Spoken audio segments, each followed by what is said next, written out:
घुटना, कंधा या कमर, चाहे जैसा हो दर्द, डॉक्टर ऑर्थो आपको देता है दर्द से पूरी आजादी, एक भरपूर जिंदगी।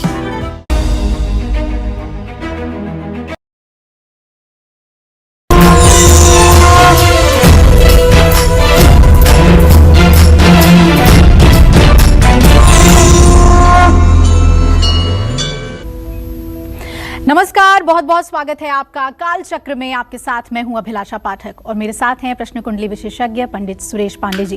पंडित जी, बहुत बहुत स्वागत है आपका। धन्यवाद। पैरों में छिपी है कल की बात, पैरों में छिपे हैं कई राज, पैरों में छिपा हुआ है आपका भविष्य। देखिए काल चक्र। आपको ये सुनकर थोड़ा अजीब लग रहा होगा, लेकिन ये बिल्कुल सच और सही है। आपके पैरों में आपके भविष्य के कई राज छिपे हुए हैं। आप अपने पैरों की बनावट से अपने आने वाले कल के बारे में जान सकते हैं। पैरों की बनावट आपके नेचर, फ्यूचर और आपके करियर के बारे में भी बहुत कुछ बयां करती है। तो क्या है आपके पैरों से आपकी किस्मत का कनेक्शन, साथ ही पैरों से जुड़ी बुरी आदतें और पैरों की साफ सफाई से बरती गई लापरवाही कैसे आपको मुसीबत में भी डाल सकती है, ये आज हम कालचक्र में पंडित जी से जानेंगे। तो पंडित जी, आज का टॉपिक तो बहुत ही इंटरेस्टिंग है, रोचक है और महत्वपूर्ण भी है। तो सबसे पहले हमारे दर्शकों को यही बताएं कि जो पैरों की बनावट है उससे किसी व्यक्ति के स्वभाव और उसके भविष्य के बारे में कैसे पता लगाया जा सकता है। देखो, सच बात तो ये है कि मनुष्य के शारीरिक संरचना के आधार पर उसके जीवन की बहुत सी बातें पता चल जाती हैं, जैसे रोग, इम्यूनिटी, सोच, बहुत सी ऐसी बातें हैं जो मनुष्य के शारीरिक संरचना से पता चल जाती है। इसी क्रम में पैरों के बारे में आज हम बात करेंगे जी। जिन लोगों के पैर काफी बीच में उठे हुए होते हैं, ऐसे लोग घूमने फिरने के शौकीन होते हैं। जिस व्यक्ति के पैर बीच में काफी उठे हुए होते हैं, ऐसे व्यक्ति घूमने फिरने के काफी शौकीन होते हैं। और जिस व्यक्ति के पैरों में नसें ना दिखाई देती हों, ऐसे लोगों को जीवन में कभी पैसों की तंगी होती ही नहीं है। खास करके अगर महिलाओं के पैर के पंजे में नसें ना दिखाई दें तो आंख बंद करके आप कह सकते हैं कि ये लक्ष्मी का दूसरा रूप है। और जिन लोगों के पैर के तलवे का रंग हल्का पीला हो, ऐसे लोगों का झुकाव भोग विलासिता की तरफ ज़्यादा होता है और ऐसे लोग स्वास्थ्य से भी कमज़ोर रहते हैं। लेकिन अगर तलवे का रंग बिल्कुल सफ़ेद हो तो ऐसा व्यक्ति दुराचारी व्यभिचारी होता है। और तलवे का रंग अगर कमल के फूल की तरह हो तो ऐसा व्यक्ति भगवान ही होता है या भगवान का ही अंश होता है।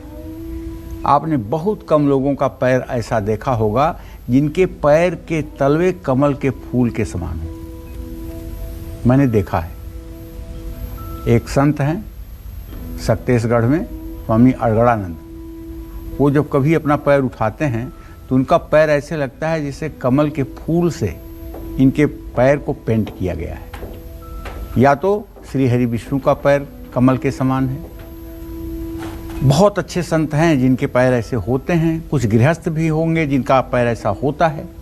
लेकिन सफ़ेद तलवा होना दुराचार, व्यभिचार का लक्षण है। पैरों की उंगलियां अगर चिपकी हुई हों या बहुत पास पास हों, नाखून सुंदर हों, तो निश्चित रूप से ये शुभकारी होता है।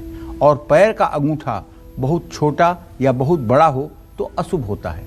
पैर का अंगूठा अगर पैर से बाहर की तरफ मुड़ा हुआ हो और उसका बाहरी हिस्सा जो होता है वो कछुए के मुंह के आकार का हो, और ख़ास करके ये अगर पैर का निशान किसी महिला के पैर में हो तो इस ऐसी महिला का जीवन पूरा संघर्ष में और अभाव में व्यतीत होता है। और जिन महिलाओं के पैर का अंगूठा बेलनाकार, गोलाकार और नाखून स्पष्ट हो और नाखून की लंबाई भी अच्छी हो, ऐसी महिलाएं राजलक्ष्मी होती हैं और ये स्त्रियां पद्मिनी होती हैं। तो अगर आसपास में उंगलियां सटी हुई हैं, नाखून सुंदर हैं, एड़ियां साफ हैं, गोल हैं, तो ऐसे लोग भाग्य के धनी होते हैं। ऐसे लोग जिस कुल में जन्म लेते हैं उसका भी विकास होता है, जिस कुल से संबंध बनता है उसका भी विकास होता है, इसमें कोई संशय नहीं करना चाहिए।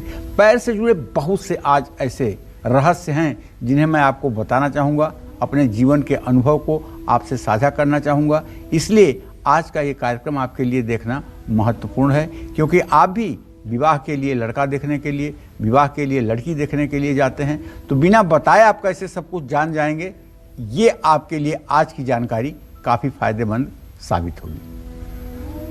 तो पैरों से कैसे जुड़ा हुआ है आपका किस्मत कनेक्शन, ये तो हम जानेंगे। साथ ही कॉलर हमारे साथ जुड़ रहे हैं, कालचक्र दर्शक कल्पेश है हमारे साथ पुणे से। स्वागत है कल्पेश जी, पूछिए अपना प्रश्न। पंडित जी प्रणाम। हाँ, सदा सुखी रहिए। लॉकडाउन की वजह से मेरा जॉब अभी छूट गया है, तो दूसरा जॉब कब मिलेगा?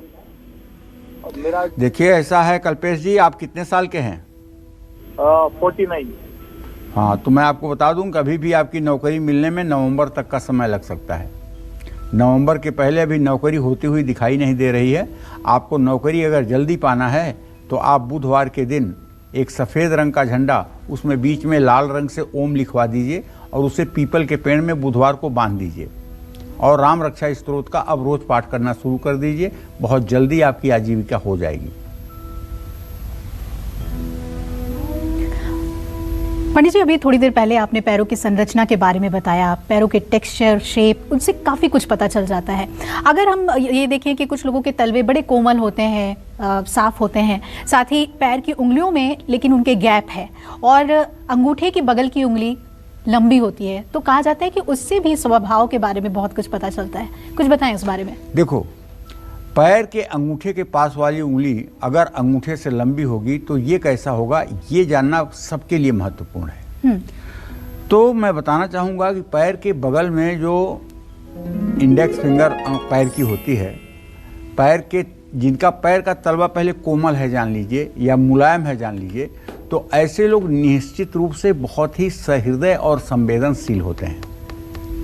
ऐसे लोग सहृदय और संवेदनशील होते हैं, इनका भाग्य मजबूत होता है। ऐसे लोगों को बिना ज़्यादा मेहनत किए सारी दुनिया की सुख सुविधाएं मिलती हैं। मुश्किल आए भी तो कुछ समय में हालत ठीक हो जाते हैं। और जिन लोगों के पैरों की उंगलियां दूर दूर रहती हैं, छितराई हुई रहती हैं, उनके जीवन में बहुत संघर्ष होता है। ऐसे लोगों को जीवन में कुछ भी पाने के लिए पूरा भगीरथ प्रयास, बहुत कड़ी मेहनत करनी पड़ती है, लेकिन सफलता भी मिलती है। जिस पुरुष के पैरों की उंगलियां चिपकी हुई होती हैं और पैर के अंगूठे के पास वाली उंगली अंगूठे से लंबी होती है, ऐसा व्यक्ति अपने वैवाहिक जीवन में ज़्यादा महत्व रखता है। उसकी बातें और फैसले मान्य होते हैं। अगर पैर के बगल वाली उंगली बड़ी है तो आपकी जीवन संगिनी आपको बहुत प्यार करेगी, और अगर ऐसा किसी महिला के पैर में है तो उसका जीवन साथी उसे बहुत प्यार करेगा। ऐसे लोग बहुत ऊर्जावान होते हैं, लेकिन इस उंगली का बहुत ज़्यादा बड़ी होना शुभ संकेत नहीं है, ये दुराचार को प्रदर्शित करता है। बहुत बड़ी नहीं होना, 5 mm तक बड़ी हो सकती है, लेकिन ये कहिए कि 1 सेंटीमीटर बड़ी हो जाए, 1.5 सेंटीमीटर बड़ी हो जाए तो ये फिर तो अनर्थकारी है, फिर ये अच्छा नहीं है। इस बात का भी ध्यान रखना चाहिए। लेकिन ये आपके हाथ में नहीं है कि इसे आप छोटा कर लें या बड़ा कर लें, ये तो भगवान द्वारा बनाई गई चीज़ है, और ख़ास करके ये वंशानुक्रम के आधार पर ज़्यादा निर्माण इसका होता है। पैर की बनावट, पैर की संरचना या तो माता के पैरों के आकार पे होती है या तो पिता के पैरों के आकार पर होती है।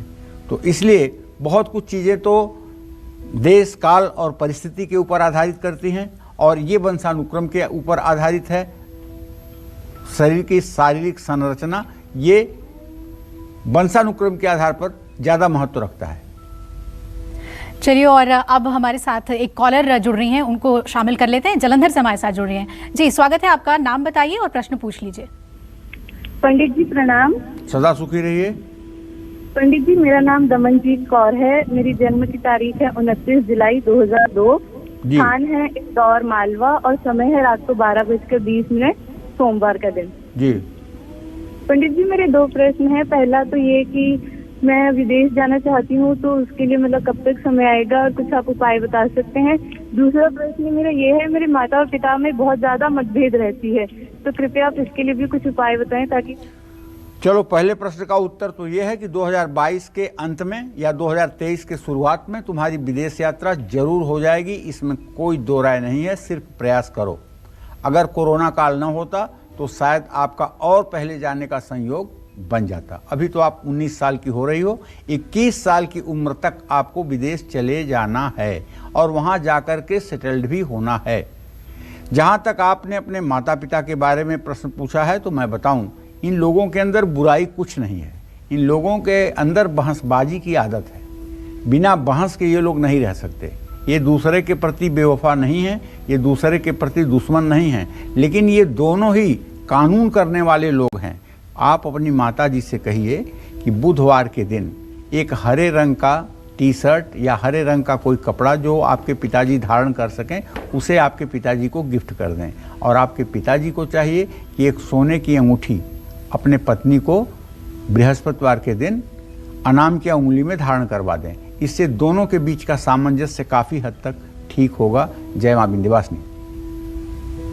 और आइए अब अपने विषय पर आते हैं। पैरों में कई राज छुपे हुए हैं। पंडित जी कहते हैं विवाह में भी पहले लोग सिर्फ पैर देखकर ही लड़की को चुन लिया करते थे। कुछ महिलाओं के पैरों की नस नज़र आती है एड़ी में, और दूसरी तरफ अगर उनके अंगूठे की जो बगल की उंगली है, इंडेक्स फिंगर है, वो लंबी है, तो इससे उनके आने वाले भविष्य के बारे में क्या पता लगता है? देखो, आपने बहुत बार ये बात सुना होगा कि वो बहू आई, उसका पैर अच्छा है, उसका पौरा अच्छा है, उसका पौरा खराब है, वो जब से आई तब से बर्बादी होने लगी, पौरा खराब है, पौरा अच्छा है, ये आपने सुना होगा।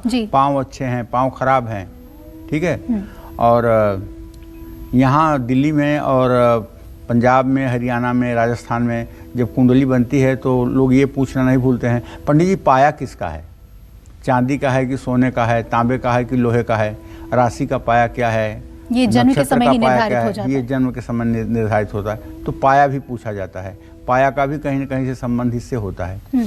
तो कहने का मतलब है कि जिन लोगों के अंगूठे पास वाली उंगली और अंगूठे से छोटी होती है, समझ लो, ऐसे लोगों के जीवन में, जहाँ तक मैंने अनुभव किया है, वैवाहिक सुख बड़ा कमज़ोर होता है। ऐसे लोग दिमाग से बहुत मजबूत तो होते हैं, लेकिन वैवाहिक सुख बड़ा कमज़ोर होता है। जिन महिलाओं के पैरों के अंगूठे के पास वाली उंगली अंगूठे से ज़्यादा लंबी होती है, ऐसी महिलाओं के पति उनकी बात सुनते हैं। बात सुनते क्या हैं? अक्षरशः पालन करते हैं। और जिन लोगों के पैरों में नसें साफ दिखाई देती हैं और ज़्यादा नसें होती हैं, ऐसे लोगों को अपनी सेहत का ध्यान रखना चाहिए। जिन लोगों की एड़ियाँ हमेशा फटी रहती हैं, ऐसे लोगों का भाग्य कमज़ोर हो जाता है। परिवार में सभी लोगों के पैरों की एड़ियाँ गंदी और ख़राब हों तो घर में दुख, आर्थिक तंगी, रोग बना रहता है। जिन लोगों के पैरों के नाखून हमेशा कटे हुए रहते हैं, ऐसे लोगों के जीवन में सुख शांति का अभाव रहता है। देखिए, पुरुषों की बात तो अपनी जगह है, स्त्रियों की बात यह है कि स्त्रियों में सबसे सुंदर स्त्री जो मानी गई है शास्त्रों में, वो पद्मिनी मानी गई है। उसके बाद पद्मिनी के बाद नाम आता है चित्रिणी का, चित्रिणी के बाद शंखिनी का, शंखिनी के बाद हस्तिनी का।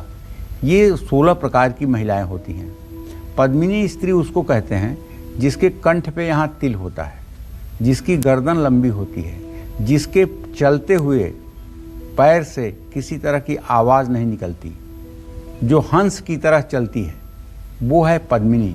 ऐसी लड़कियाँ जिस घर में पैदा होती हैं, वहाँ महालक्ष्मी साक्षात आकर विराजमान हो जाती हैं।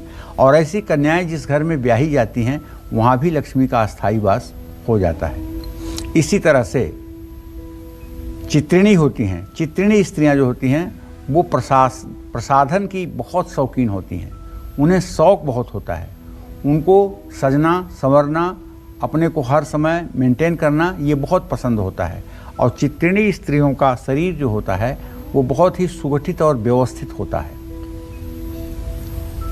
इसी तरह से शंखिनी स्त्रियां जो होती हैं, उनका गर्दन तो पतला होता है, लेकिन वो बहुत दुबली पतली होती हैं और सचमुच में ये विद्वान होती हैं। लेकिन हस्तिनी महिलाएं जो होती हैं, वो झूम कर चलती हैं, काफ़ी मोटी होती हैं, काफ़ी शरीर उनका स्थूल होता है, भोजन ज़्यादा करती हैं और भाग्य भी मध्यम श्रेणी का ही रहता है, बहुत अच्छा नहीं हो पाता है। तो देखिए, शारीरिक संरचना के आधार पर बहुत कुछ चीज़ें पता चलती हैं, ये सामुद्रिक शास्त्र में वर्णन इसका आया है। और पैरों के आधार पर बहुत कुछ जीवन के निर्धारण में आसानी मिलती है। मैंने आपको एक बात बताया कि जिन महिलाओं के पैर के पंजे पर नसें ना दिखाई देती हों, तो पक्का है कि ये महिला साक्षात लक्ष्मी का ही स्वरूप है। और अगर सारे नसें हरे रंग की और साफ साफ दिखाई देती हों, जाल जैसा बुना हुआ हो, तो बुद्धिमान होते हुए भी, कर्मठ होते हुए भी संघर्षों में जीवन व्यतीत होता है। जय मां विंध्यवासिनी। और आइए कालचक्र दर्शक संगीता हमारे साथ पुणे से जुड़ रही हैं। स्वागत है आपका संगीता जी, क्या जानना चाहती हैं, पूछिए पंडित जी से। गुरुजी जय मां विंध्यवासिनी। जय मां विंध्यवासिनी। गुरुजी, मेरा डेट ऑफ बर्थ है, मेरा नाम है संगीता और मेरा डेट ऑफ बर्थ है 3/8/71 और सुबह का है 6 बजे और जन्म स्थान है बुल्डाना, महाराष्ट्र। गुरुजी, मुझे ये पूछना है कि मेरे सर में बहुत दर्द होता है, गले में दर्द, पेट में दर्द, पैर में दर्द। गुरुजी, बहुत साल से मैं बहुत परेशान हूँ, ऐसा लगता है किसी ने मुझे अमृत दे के ठीक करना चाहिए, ऐसा हो रहा है गुरुजी। हॉस्पिटल भी हो गए, बहुत सारा ये हो गया, लेकिन कुछ फर्क ही नहीं है। संगीता, तुमने जो प्रश्न किया बेटा, इसके आधार पर तुम्हारे रोग स्थान में प्रश्नकाल में सूर्य बना हुआ है और इसका स्वामी है चंद्रमा, जो शुक्र के साथ है। पहली बात तो मैं बताऊं कि आपका रोग जो है वो कहीं ना कहीं एलर्जी से संबंधित है। और दूसरी बात, जो आपको शिरोविकार, सर में दर्द की समस्या है, इसके लिए आपको एक मैं उपचार बताना चाहूँगा। अनंत मूल की जड़, अनंत मूल नाम का एक पौधा होता है, जिसकी जड़ को आप मंगलवार को खरीद कर अपने घर लाएं और उसे लाल धागे में बांधकर 45 दिनों के लिए आप अपने गले में धारण कर लें। और 2 दवाइयाँ आपको बता रहा हूँ आयुर्वेद की, एक सारस्वतारिष्ट और एक अश्वगंधारिष्ट। सारस्वतारिष्ट और अश्वगंधारिष्ट के 2 बोतल लीजिए, दोनों को एक पतीले में मिला दीजिए और फिर उसके 4-4 चम्मच दवा सुबह शाम आप 3 महीने सेवन कीजिए। निसंदेह आपकी सिरदर्द की बीमारी जिंदगी भर के लिए ठीक हो जाएगी। बाकी के जो रोग आपके बचते हैं, उसके लिए आपको दूध और चावल सोमवार को मंदिर में दान करना चाहिए। ये उपाय अगर आप 16 सोमवार करेंगी तो निश्चित रूप से आपको राहत मिलेगी। जय मां विंध्यवासिनी। और आइए अब अपने चर्चा पर वापस लौटें, जो कि बहुत ही दिलचस्प टॉपिक है, और किस तरह से पैर के अंगूठे और उंगलियों को देखकर किसी के आने वाले कल के बारे में जान लेते हैं, समझ लेते हैं कि इनका भविष्य क्या है, ये बताइए। देखिए, जैसी हो तब्यता वैसी लगे सहाय, ताही न आवे ताही पर ताही तहां लग जाए। पढ़ना चाहिए, हमें पढ़ना आना चाहिए। सब कुछ चीजें भविष्य की तरफ इशारा पहले से करती हैं। जीव जंतु से लेकर के प्रकृति तक जी, वायुमंडल से लेकर के आकाश तक आने वाली घटनाओं का संकेत करते हैं। ये बात दूसरी है कि हम समझ नहीं पाते हैं। जिन लोगों के पैरों की सभी उंगलियां लगभग एक समान होती हैं, ऐसे लोग सुलझे हुए स्वभाव के होते हैं। ऐसे लोग हर फैसला बहुत सोच समझ कर लेते हैं। ऐसे लोगों पर आसानी से भरोसा किया जा सकता है। और जिन लोगों के पैर का अंगूठा और उसके बाद की 2 उंगलियां एक बराबर होती हैं, ऐसे लोग सभी के साथ मिलजुल कर रहना पसंद करते हैं। जिन लोगों के पैर का अंगूठा और उसके बगल वाली दोनों उंगली बराबर होती हैं, ऐसे लोग बहुत मेहनती भी होते हैं। लेकिन देखा गया है कि ऐसे लोगों का भाग्य कभी कभी कमज़ोर होता है, क्योंकि अगर उंगलियां क्रमशः छोटी बड़ी हों तो शायद ये ज़्यादा कल्याणकारी शास्त्रों में माना गया है।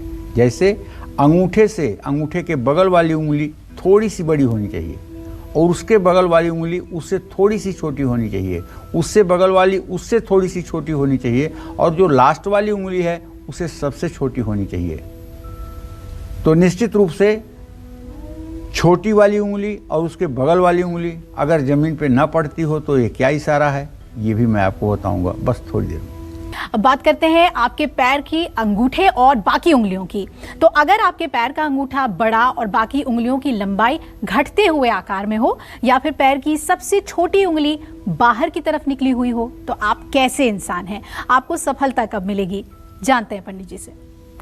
बहुत ही ये इंटरेस्टिंग प्रश्न है और लगभग 90% लोगों के पैर में ये देखा गया है जी कि अंगूठे के बगल वाली उंगली थोड़ी सी बड़ी हो जाती है और उसके बाद की सारी उंगलियां निरंतर एक दूसरे से छोटी होती हुई चली जाती हैं। लेकिन 10% ऐसे लोगों के भी पैरों की संरचना देखी गई है जिनका अंगूठा और अंगूठे के बगल वाली उंगली एक बराबर होते हैं, या तो बगल वाली उंगली हल्की सी छोटी होती है और बाकी की सारी उंगलियां छोटी होती होती छोटी हो जाती हैं। तो जिन लोगों के पैर का अंगूठा बड़ा होता है, बाकी उंगलियों की लंबाई घटते हुए आकार में होती है, यानी बड़े से छोटे की तरफ, तो ऐसे लोग कम बोलने वाले होते हैं, अकेले रहना पसंद करते हैं और भावुक होते हैं। ऐसे लोग दूसरों पर अधिकार जमाते हैं। ये लोग अपनी बातें जल्दी किसी से शेयर नहीं करते हैं। जिन लोगों के पैर की सबसे छोटी उंगली बाहर की तरफ निकली हुई होती है, ऐसे लोगों को अपने तरीके से हर काम करना पसंद होता है। लेकिन एक बात जरूर कहना चाहूँगा, किसी के पैर को देखते समय आप टोकिएगा मत, बहुत गलत हो जाएगा। पैर को देखिए तो आप ये ध्यान से देखिए कि अगर पैर की पांचों उंगलियां, अंगूठे सहित चारों उंगलियां अगर पूरा जमीन पर पड़ती हों, तो ऐसा व्यक्ति सदाचारी, पवित्र और भाग्यशाली होता है। अगर सिर्फ और सिर्फ 4 उंगलियां जमीन पे पड़ें और सबसे छोटी वाली उंगली जमीन पर ना पड़े, तो ऐसा व्यक्ति गुप्त पापी है। और अगर केवल 3 उंगलियां पृथ्वी पर पड़े और 2 उंगलियां बिल्कुल पृथ्वी पर ना पड़ें, सबसे छोटी वाली, तो ऐसा व्यक्ति प्रगट पापी होता है। और इसके उपाय के लिए, अगर ये दुर्गुण है, अगर ऐसा भगवान के यहाँ से बन करके आप आए हैं, तो इसके अभिशाप से बचने के लिए चंद्रायण व्रत करना चाहिए।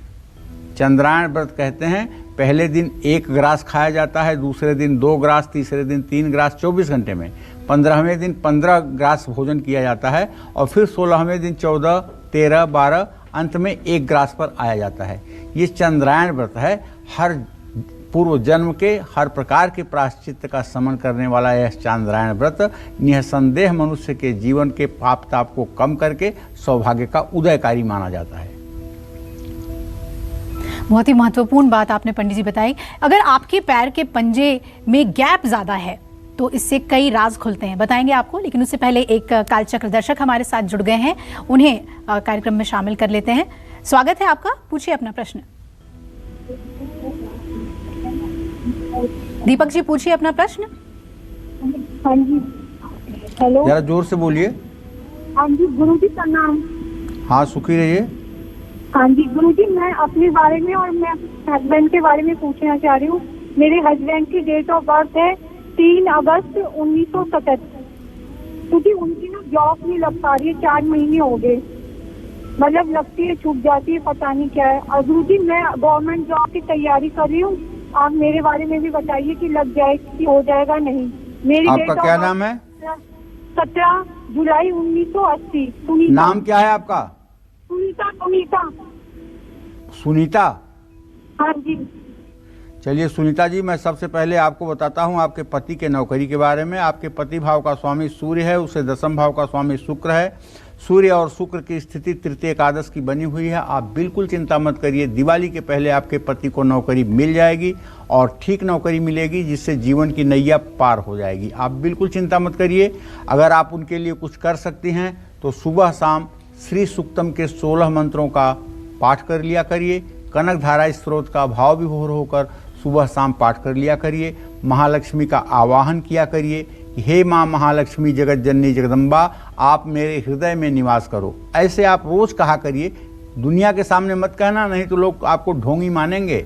मन में कहना, मन से कहना, महालक्ष्मी से कहना कि हे माँ तुम मेरे हृदय में निवास करो, सदा सर्वदा तुम मेरे हृदय में निवास करो और मेरे जीवन में जो कुछ होना हो उसके लिए मेरे दिमाग में तुम मार्गदर्शन करो और सतत मैं तुम्हें याद कर पाऊँ, ऐसा मुझे आशीर्वाद दो। तो आपके पति की नौकरी तो हो जाएगी दिवाली के पहले पक्का। लेकिन जहाँ तक आपने अपने सरकारी नौकरी के बारे में प्रश्न पूछा है, तो आपके 10वें भाव का स्वामी बुध और वो व्यय भाव में बैठा हुआ है। टीचर की नौकरी मिलते मिलते नहीं मिलेगी, माने कुल मिला के एक सरकारी नौकरी का योग नहीं है। अगर चाहती हो सरकारी नौकरी हो जाए तो 100 ग्राम भीमसेनी कपूर 5 बुधवार किसी मंदिर में आरती के लिए अवश्य दीजिए दान, और बुधवार के दिन किसी गरीब मजदूर को हरी सब्जियां खरीद करके दीजिए। इससे भी आपको लाभ मिलेगा और हो सकता है जो 2% आपकी नौकरी नहीं लग पा रही है वो लग जाए। लेकिन हाँ, बहुत विश्वास करने वाली बात नहीं है कि लग ही जाएगा। उपाय कर लीजिए, लग गई तो बहुत अच्छी बात, ना लगना तो लिखा ही है। चलिए आगे बढ़ते हैं। और अगर आपके पैर के पंजे पतले हैं, आपके पैर की जो दूसरी और तीसरी उंगली है उसके बीच में ज्यादा गैप है, या फिर पैर के अंगूठे से तीसरी उंगली तिरछी होती है, तो क्या कहते हैं आपके सितारे? पंडित जी उनके बारे में बताएं। देखिए, बहुत ही महत्वपूर्ण टॉपिक है आपका, लेकिन आप अपने इस ज्ञान का न तो प्रदर्शन करेंगे और ना ही किसी की जिंदगी में ऐसा बोलेंगे जिससे कि उसकी जिंदगी में जहर घुल जाए। जानकारी होना अच्छी बात है, लेकिन किसी बात को जब आपसे पूछा जाए तभी आपको उस पर राय देनी चाहिए। बेवजह रायचंद और अपने ज्ञान को प्रदर्शित करने के लिए किसी के जीवन में जहर नहीं घोलना चाहिए, क्योंकि जो कुछ पैरों की बनावट है भगवान ने बनाया है, वो व्यक्ति क्या कर सकता है। जिसके पैर की बनावट खराब है उसका दोष क्या है? ये बनावट तो भगवान की है, और भगवान की बनावट को अगर आप कोस रहे हैं तो आप कैसे इंसान हैं, खुद आप अपने आप को सोचिए। तो जिन लोगों के पैर के अंगूठे से तीसरी उंगली थोड़ी सी तिरछी होती है, ऐसे लोग हर काम बहुत प्लानिंग के साथ करते हैं। जिन लोगों के पैर में छोटी उंगली बाकी उंगलियों से आसानी से अलग नहीं होती है, ऐसे लोगों को ज़्यादा बदलाव पसंद नहीं होता है, लेकिन अच्छे साथी होते हैं। जिन लोगों की दूसरी और तीसरी उंगली के बीच गैप होता है, ऐसे लोग कार्य क्षेत्र में ज़्यादा इमोशनल नहीं होते हैं, लेकिन पर्सनल लाइफ में सबसे ज़्यादा इमोशन इन्हीं में पाया जाता है। जिन लोगों के पैरों के पंजे पतले होते हैं, ऐसे लोग दूसरों के लिए प्रोत्साहन बनते हैं। निसंदेह पतले पंजे वाले लोग बहुत ज़्यादा कर्मठ, तेज तर्रार और जुझारू होते हैं, लेकिन इनकी इम्यून पावर जो है कमज़ोर होती है, और ये लोग भोजन बहुत कम करते हैं। ऐसे लोग भोजन करते भी हैं कि नहीं करते हैं, ये आश्चर्य का विषय है। जिनके पैर के पतले पंजे होते हैं, ये कम खा करके भी ज़्यादा तंदुरुस्त बने रहते हैं, कम खा करके भी एक्टिव बने रहते हैं, और इनके चेहरे पर तेज रहता है। जय माँ विंध्यवासिनी।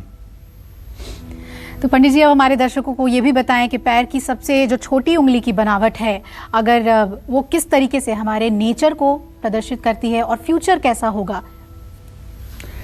देखिए, जिन लोगों के पैर की कनिष्ठिका उंगली, सबसे छोटी उंगली, बगल वाली उंगली से बड़ी होती है, ऐसे लोग बहुत भाग्यशाली होते हैं। पैरों की सबसे छोटी उंगली और उसके बगल वाली उंगली एक बराबर होती है, ऐसे लोग अपने बच्चों से बहुत सुख पाते हैं। पैर की छोटी उंगली के पास वाली उंगली अगर पैर की मध्यमा उंगली से ज़्यादा छोटी हो तो ऐसे लोगों को स्त्री सुख कम मिलता है। कहने का कुल मिलाकर मतलब ये है कि जो सबसे छोटी वाली उंगली है वो थोड़ी सी अगर लंबाई लिए हुए हो और ज़मीन पर पड़ती हो तो ये भाग्यशाली होने का लक्षण है। बहुत छोटी हो, उसका केवल अगला नाखून वाला हिस्सा ज़मीन पर पड़ता हो, बाकी उंगली बिल्कुल ज़मीन पे ना पड़ती हो, तो ये संघर्ष से सब कुछ प्राप्त होने का संकेत है। जय माँ विंध्यवासिनी। पंडित जी आपने पैरों और तलवे से लेकर अंगूठे, उंगलियां, उनकी संरचना के बारे में बता दिया, स्वभाव कैसा हो सकता है, भविष्य कैसा हो सकता है, लेकिन क्या ऐसा भी हो सकता है कि अगर कोई परेशानी पैरों की संरचना में ही है तो पैरों के ख्याल से केयर करके हम भाग्य को बेहतर कर सकें? कैसे पैरों का ख्याल रखना चाहिए? ठीक बात है। देखो, दो प्रकार की खराबी होती है, एक तो ईश्वर प्रदत्त और एक प्रकृति प्रदत्त। ईश्वर प्रदत्त परेशानी ये होती है कि पैर पेट में से ही कैसा है। किसी बच्चे का टेढ़ा पैर होता है, बचपन से जन्मजात टेढ़ा होता है, और कोई पैदा होने के बाद, चोट चपेट लगने के बाद, एक्सीडेंट होने के बाद, दुर्घटना होने के बाद विकृत हो जाता है जी। तो ऐसे में क्या आप लोग ये जानना पसंद करेंगे कि ये जो पैर का अंगूठा है या उंगलियां हैं या इनकी जो वक्र स्थिति है, ये किस तरफ इशारा करती हैं, इनका किस तरफ संकेत है? तो ऐसे में मैं बताना चाहूँगा आप लोगों को कि देखिए, पैर का जो अंगूठा है, ये महिलाओं के पैर का अंगूठा अगर गोलाकार है तो उनका पति राजा के समान होता है, और पुरुषों का अंगूठा अगर गोला है तो ऐसे लोग विद्वान और बुद्धिजीवी होते हैं। तो क्या आप लोग अपने पैरों की साफ सफाई करते हैं? क्या आप लोगों का पैर धोने का तरीका सही है?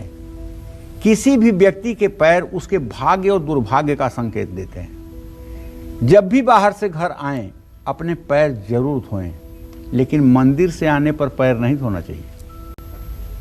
मंदिर से आने पर उसी पैर से घर में टहलना चाहिए। मंदिर से आने के बाद पैर तुरंत नहीं धोना चाहिए, और कहीं से आए तो पैर जरूर धोएं।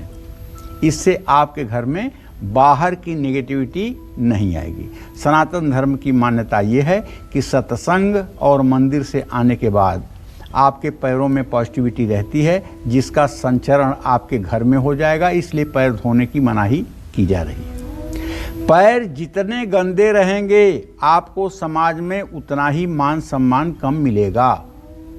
जिन लोगों की जन्म कुंडली में राहु खराब होता है, उनके पैर हर समय गंदे रहते हैं, और इन्हीं लोगों के पैर का मोजा अंगूठे के पास फटता है।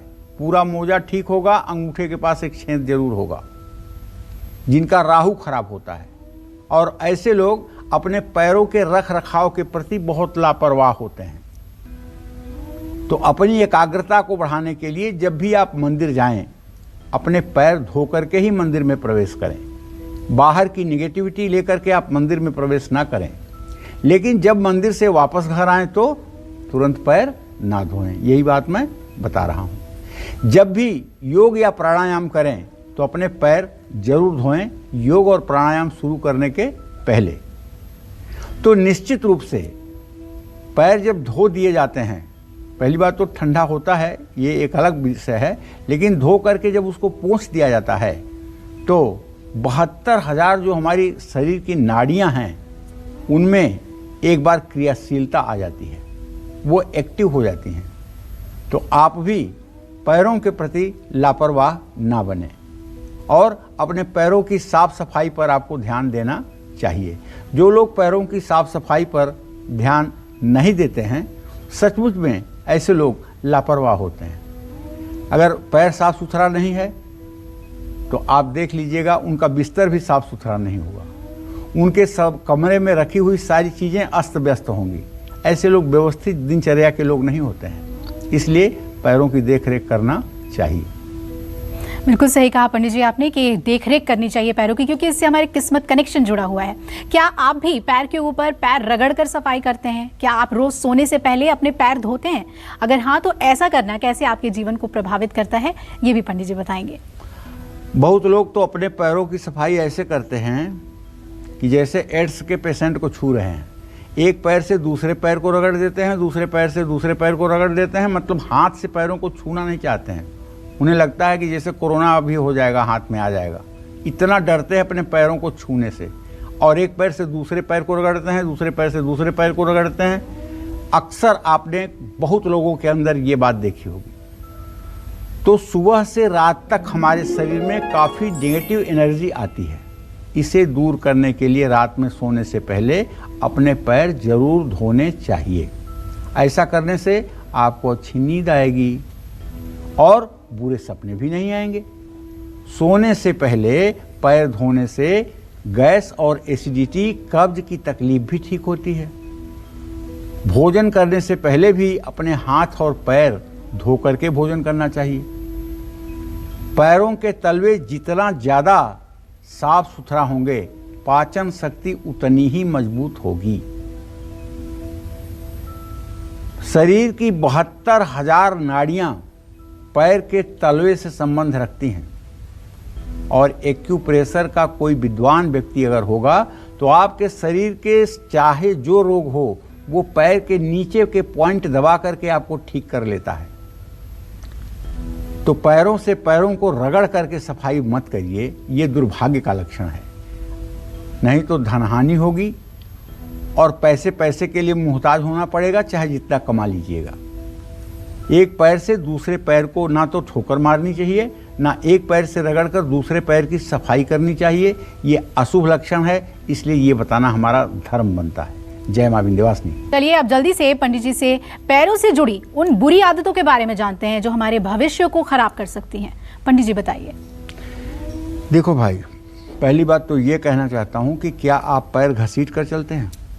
क्या आपके चलते समय पैर से खिस खिस की आवाज़ आती है? तो आज ही ये आदत बदल लीजिए, क्योंकि अब तक राहु आप पर बहुत अशुभ प्रभाव डाल चुका है। राहु के बुरे प्रभाव से ऐसे लोगों की आर्थिक स्थिति संतुलित नहीं रहती है। ऐसे लोग कभी भी आत्मनिर्भर नहीं रह पाते हैं। तरक्की में रुकावट आती है। व्यक्ति बीमारियों से घिरा रहता है। ऐसी महिलाओं का जीवन अभाव में व्यतीत होता है। ऐसा पुरुष कठिन परिश्रम करके भी सामान्य से नीचे का जीवन जीता है।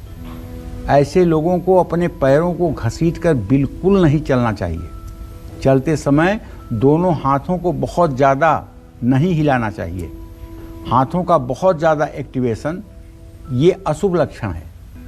और जो महिलाएं चलते हुए सिर्फ एक हाथ को कंधे के बराबर ऊंचाई तक लेकर के हिलाती हैं और पैर से खिस खिस की आवाज़ आती है, कंधा उठा हुआ होता है, ये महिलाएं दुर्भाग्य की सूचक होती हैं और इनके पति आजीवन परिश्रम करके अपनी आजीविका चलाते हैं।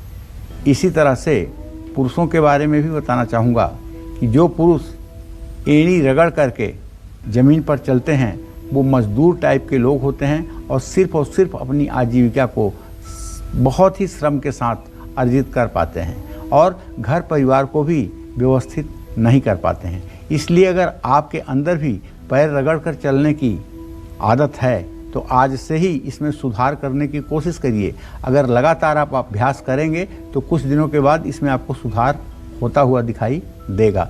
जय मां विंध्यवासिनी। तो पंडित जी के बताए इन बातों का जरूर ख्याल रखिएगा। और अगर आप भी अपने पैर की साफ सफाई पर ध्यान नहीं देते हैं तो कौन सी परेशानियां हैं जो आपको घेर सकती हैं पंडित जी? देखिए, पैर की साफ सफाई पर अगर आप ध्यान नहीं देंगे तो सीधी बात है कि अगर एड़ी फटी होगी, पैर की साफ सफाई नहीं होगी तो एड़ी फटी होगी, बुरी तरह से फटेगी। ये भी खराब राहु का निशानी है जो दुर्भाग्य को बढ़ाता है। ऐसे लोगों के जीवन में पैसे की हर समय कमी बनी रहती है। ज़्यादा मेहनत के बाद भी कम सफलता मिलती है। ऐसे लोगों को ज़्यादा से ज़्यादा जूता पहनना चाहिए, चप्पल नहीं पहनना चाहिए। अपने पैरों की साफ सफाई पर खास ध्यान देना चाहिए। ऐसे लोगों को भगवान शिव पार्वती की पूजा करनी चाहिए। तो ये सब ऐसे उपाय हैं जिससे आप अपने पैरों को व्यवस्थित करके अपने जीवन को व्यवस्थित कर सकते हैं।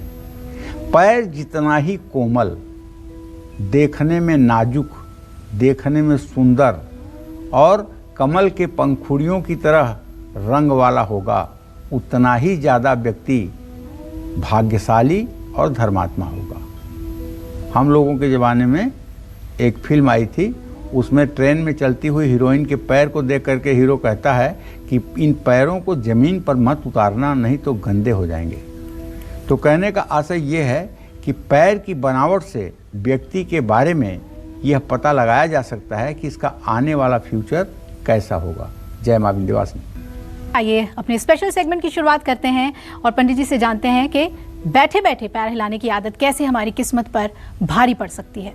पंडित जी देखिए, जिन लोगों का राहु जन्म कुंडली में कमज़ोर होता है, ऐसे लोग बैठे बैठे पैर हिलाते हैं और ऐसे लोगों को उम्र के 34वें और 36वें साल में काफ़ी परेशानियों का भी सामना करना पड़ता है। 48 साल में आते आते इनकी परेशानियां दोगुनी हो जाती हैं। ऐसे लोगों का बुध और शुक्र भी धीरे धीरे कमज़ोर होता है। ऐसे लोगों की एकाग्रता कमज़ोर होती है। ऐसे लोग धैर्यहीन होते हैं। जो लोग बहुत ज़्यादा पैर हिलाते हैं उनका पेट भी खराब रहने लगता है। ऐसे लोगों को गुस्सा बहुत आता है और एंजाइटी की समस्या भी हो जाती है। ऐसे लोगों को पैर नहीं हिलाना चाहिए। हर रोज़ 10 मिनट पद्मासन में बैठना चाहिए। पद्मासन में बैठकर भगवान शिव का ध्यान करना चाहिए और अपने मन में सोचना चाहिए कि पैर हिलाने जैसी जो बुरी आदत हमारे अंदर है ये समाप्त हो जाए। ऐसा थॉट अपने मन को देना चाहिए। जय मां विंध्यवासिनी। पंडित जी, अभी तक आपने हमें पैर और हमारी उससे जो किस्मत कनेक्शन है उसके बारे में कई बातें बताई। अब पैरों से जुड़ी उन कुछ खास उपायों के बारे में बताइए जिससे व्यक्ति की मनोकामनाएं पूर्ण हो सके।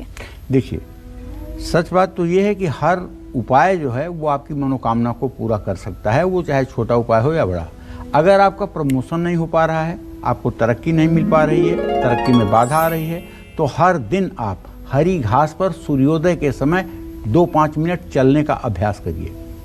शनि के शुभ प्रभाव को पाने के लिए नंगे पैर मंदिर जाइए। जिस व्यक्ति की कुंडली के 6ठे भाव में शुक्र हो उसकी पत्नी को नंगे पैर जमीन पर नहीं रखने चाहिए। जिन लोगों का शुक्र कमजोर होगा वो चलते समय अपने पैर खोलकर और बाहर की ओर करके चलेंगे। जिन लोगों को जोड़ों की समस्या है वो अपने पैर के अंगूठे में एक चांदी का छल्ला पहन लें। चंद्रमा को मजबूत करने के लिए हर रोज़ सुबह अपनी माँ के पैर छुएं। सूर्य को मजबूत करने के लिए हर रोज़ अपने पिता के पैर छुएं। अपने पूरे दिन को शुभ और सफल बनाना चाहते हैं तो सुबह उठते ही आपका जो श्वास चल रहा है वही पैर जमीन पर पहले रखें। झाड़ू पर कभी भी पैर न रखें, इससे माँ लक्ष्मी रूठ जाती हैं। जूठे मुंह हाथों से या पैर से कभी गौ ब्राह्मण और अग्नि का स्पर्श न करें। ऐसा करने से घर में दरिद्रता का वास हो जाता है। बड़ों को प्रणाम करते समय उनके दाहिने पैर दाहिने हाथ से और उनके बाएं पैर को बाएं हाथ से छूकर प्रणाम करना चाहिए। जय मां विंध्यवासिनी। पंडित जी, आज आपने बहुत ही रोचक विषय पर हमें जानकारी दी और इतनी खास बातें बताई कि इसका हमारे दर्शक जरूर पालन करेंगे, उन उपायों पर ध्यान देंगे। बहुत बहुत धन्यवाद आपका। धन्यवाद। तो उम्मीद करते हैं आपको आज का हमारा ये विषय बहुत पसंद आया होगा। कल फिर एक नए विषय और आपकी परेशानियों को दूर करने के लिए ढेरों उपाय लेकर आएंगे हम पंडित सुरेश पांडे जी के साथ। तब तक कालचक्र की पूरी टीम को इजाजत दीजिए और देश दुनिया की खबरों के लिए देखते रहिए न्यूज़ 24। नमस्कार। खास जड़ी बूटियों से बना पेट सफा आयुर्वेदिक क्यों आज ही ले आएं। पेट सफा पहली रात से ही असर दिखाता है और इसकी आदत भी नहीं पड़ती। पेट सफा, हर रोग दफा।